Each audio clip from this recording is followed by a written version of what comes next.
新光3月台南新天地展櫃雄雄出現廟會頂頭，這款的場面相當罕見。原來是分靈西麗復興宮太平馬配合 T368城鄉無山店來遮自駕一天，也閣開放軟轎卡機號，去未少民眾來排隊。很新奇的體驗，蠻意外的，感覺跟新光三越的氣質不太符。如果平常這個廟宇願意到百貨來的話，其實對民眾來說是可以跟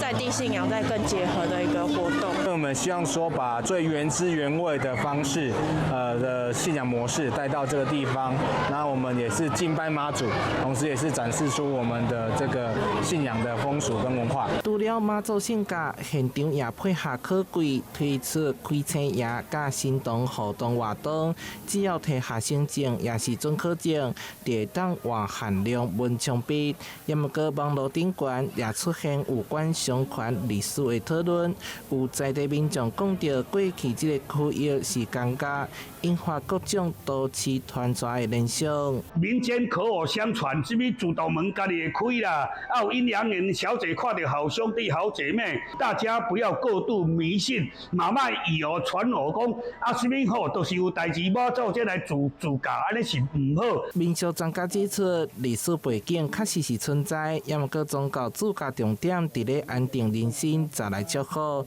復興宮回應感謝百會邀請，互民眾佇世界過程當中，也會當認捌西麗信仰文化，替這場百會版本實景增添話題。台南新聞社會採訪報道。